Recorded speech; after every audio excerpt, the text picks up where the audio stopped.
안녕하세요. 오늘은 예시로 알아보는 ELS 골라보기라는 주제로 ELS 투자에 대해 이야기해보려 합니다. ELS는 쉽게 말해 증권사와 게임을 하는 것으로 특정 조건을 만족하면 내가 이기게 됩니다. 내가 이긴다면 정해진 쿠폰만큼의 수익을 붙여서 입금됩니다. 만약 진다면 손해를 보게 됩니다. 예적금 대비 위험과 수익이 올라간 상품으로 저위험 중수익을 추구한다고 생각합니다. 다양한 상품이 있지만 처음 투자하실 때는 3년 만기의 3가지 지수에 투자하는 상품을 권합니다. 대부분은 6개월마다 평가하여 총 6번의 이길 기회가 있으며 안정성을 더하기 위해 낙인이 낮은 스텝다운형 상품을 추천드립니다. 말이 어려운데 뒤에 예시를 통해 다시 설명드리겠습니다. 수익을 보게 되면 수익에 대해서는 15.4%의 소득세를 제하고 입금되고 투자금이 클 경우에는 금융종합소득과세자가 될 가능성도 있으므로 이 두 가지 측면에서 ISA 계좌를 활용하는 것이 유리합니다. ISA 계좌는 1인 1계좌만 가능하므로 처음 가입할 때 괜찮은 ELS를 자주 발행하는 증권사로 계좌를 만들어두는 것이 좋겠습니다. 예시입니다. 2022년 11월 11일 발행했던 키움증권 상품입니다. 기초자산은 S&P 500, 유로스탁스 50, HSCI로 3가지 지수이며 낙인은 40, 상환 조건은 80부터 70까지 스텝다운형, 수익률은 12.7%입니다. 6개월마다 평가하며 3년 뒤가 만기입니다.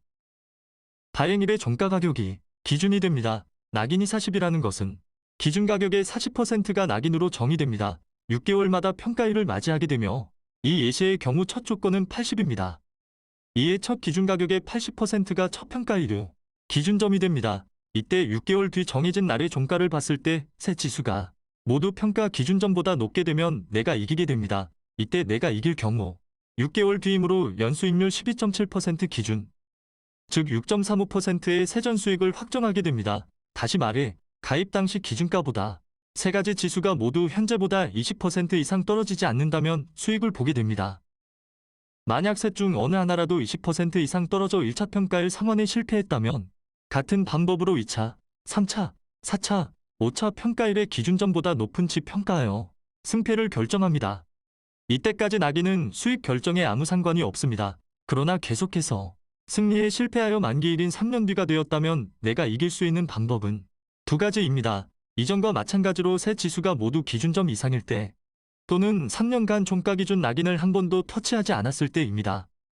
반대로 얘기해서 내가 지는 경우는 마지막 3년 만기 시점의 어느 한 종목이라도 상환 조건 이하이면서 3년간 종가 기준 한 번이라도 낙인 이하로 간 적이 있는 경우입니다. 이 예시의 경우에는 발행일 기준점 기준, 마지막 상환 조건인 70% 이하로 어느 한 지수라도 내려와 있으면서 3년간 단 한 번이라도 어느 한 지수가 40% 이하로 간 적이 있는 경우입니다. 이때 손실률은 만기일의 가장 낮은 지수의 수익률을 기준으로 합니다. 따라서 이 예시의 경우에는 70% 이하여야 내가 지므로 만약 손해를 볼 경우 최소 30% 이상 손해를 보게 됩니다. 큰 손해를 볼 수 있으므로 ELS 가입은 최대한 안정적으로 해야 하고 따라서 수익률을 낮추더라도 낙인이 최대한 낮은 것을 가입하는 것을 권해드립니다.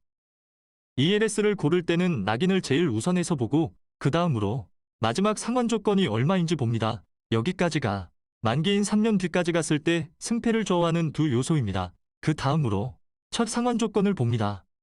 이는 마지막까지 갔을 때 승패에는 영향을 주지 않지만 조기 상환 여부에 영향을 주므로 역시 낮은 것이 좋습니다. 그 다음으로 수익률을 보고 기초자산으로 HSCI를 포함할지를 봅니다.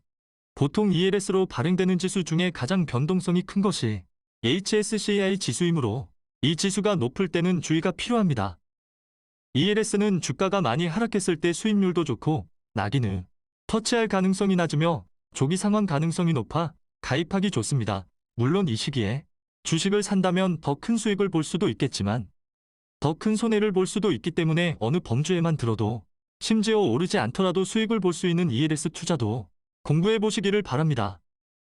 마지막으로 2023년 4월 1일 기준 ELS 발행 현황을 보았을 때 동일한 3가지 지수를 기반으로 가입할 수 있는 4가지 상품을 가져와 봤습니다. 낙인은 모두 45로 전낙인을 골랐습니다. 그 다음 마지막 상환 조건이 70과 75가 있는데 70이 더 유리합니다. 첫 조건은 90과 85가 있는데 85가 더 유리합니다. 그리고 수익률은 8.6에서 9.2%의 분포를 보입니다. 한국투자증권 상품의 경우 4개월 단위로 9번의 평가일이 있습니다. 모두 괜찮은 상품인데 개인적으로는 KB증권 상품이 제일 괜찮아 보이고 그 다음으로는 키움증권 상품이 좋아 보입니다. NH투자증권 상품은 2번이나 상환 조건이 90이라서 조기 상환 가능성이 타 상품 대비 떨어지고 한국투자증권 상품의 경우 전체적으로 KB증권보다 안 좋습니다. KB증권 상품이 제일 안정적이나 키움증권 상품보다 수익률이 0.4% 떨어집니다. 차이는 마지막 상환 조건이 70과 75로 조금 더 위험하게 두고 조금 더 수익을 올릴지 말지는 개인 성향에 따라 다르겠습니다. 저는 최근 키움증권 ELS 상품이 마음에 들어 기존 ISA 계좌 3년이 지나면 연금저축계좌로 보내고 새로 ISA 계좌를 만들 때 키움증권으로 만들 예정이었는데 KB증권도 앞으로 ELS 상품을 잘 출시할지 지켜봐야겠습니다. 이상 어렵고 긴 얘기 들어주셔서 감사합니다. 이상 내용은 투자 권유가 아니며 투자의 판단은 투자자의 몫입니다. 고맙습니다.